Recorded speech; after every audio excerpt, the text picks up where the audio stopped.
After the noble chief, Abdul Muttalib, a new chapter in Makkah's history began. He had 10 sons and 6 daughters, and so the people called him Abu Sa'ada al-Ash'ar, the father of the 10 chiefs. Among his sons, 3 would hold a special place in Islam's history: Abdullah, Abu Talib, and Hamza. Abbas too would later embrace Islam, while Abu Lahab would be remembered for his fierce opposition. Once, during the digging of Zamzam, Abdul Muttalib felt helpless. He had only 1 young son. He vowed, "If Allah grants me 10 sons, I will sacrifice one of them for his sake." When Allah fulfilled his wish, he remembered his vow. Lots were drawn, and the name that came up was Abdullah, the beloved father of the Prophet Muhammad. But the people urged him to ransom his son with camels. He cast lots between Abdullah and 10 camels, yet Abdullah's name appeared. Then 20 camels, then 30, each time Abdullah's name. Finally, when the number reached 100 camels, the lot fell on the camels. Abdullah's life was spared. From that day, the blood money in Arabia was fixed at 100 camels. Yet soon after, Abdullah passed away. Some say while the Prophet Muhammad was still unborn. Others say when he was very young. Abdullah's brother, Abu Talib, would later become the Prophet's guardian. Though neither the eldest nor wealthy, he gave Prophet Muhammad a love and protection unmatched, even greater than for his own children. His sacrifices and loyalty would echo throughout the story of Islam. In the month of Rabi' al-Awwal, in Makkah, the Prophet of Islam was born. The exact day remains debated. Some said the 8th, some the 10th, many the 12th. Among Shia scholars, the 17th is most widely held. But what all agreed upon was this: a new light had entered the world. In Arabia, city life was thought to weaken children's character and speech. Infants were sent to the Bedouins for strength and eloquence. Prophet Muhammad was entrusted to Halima bint Abdullah of the tribe Banu Sa'ad. He remained with them until he grew older. The Prophet was born after his father's demise. At 6 years old, he lost his mother, Amina, as well, who died on the return from visiting relatives in Medina. She was buried at Abwa. The child became a true orphan, fatherless, motherless, yet under Allah's care. His grandfather, Abdul Muttalib, took him in. He loved him more than his own children.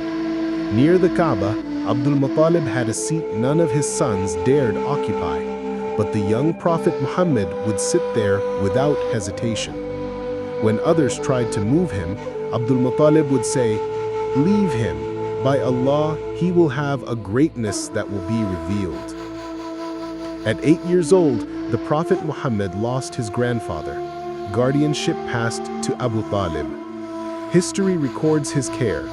Prophet Muhammad slept only by his side, ate from his food, traveled with him wherever he went. His other children would wake up pale and hungry, but Prophet Muhammad would wake up fresh and healthy. No uncle had ever loved a nephew so deeply. At 12 years old, Prophet Muhammad joined Abu Talib on a trade journey to Syria. There, at a church, the monk Bahira noticed him.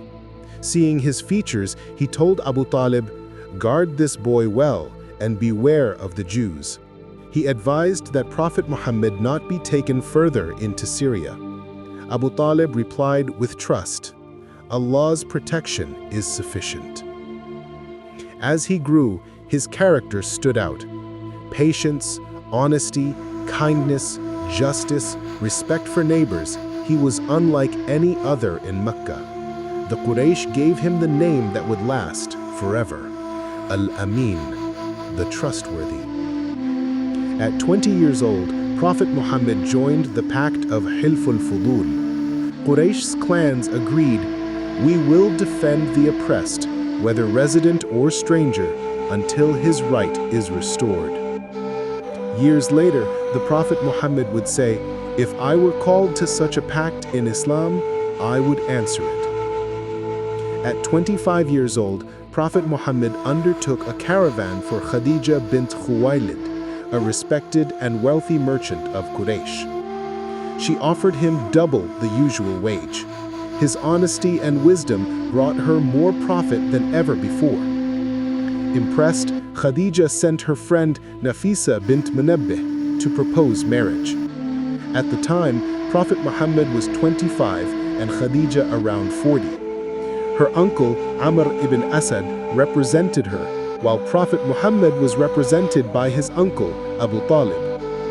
Abu Talib gave a sermon, praising Allah and declaring, "My nephew surpasses all men of Quraysh. If he lacks wealth, wealth is a fleeting shadow. He desires Khadijah and she desires him. Whatever dowry you ask, I will pay."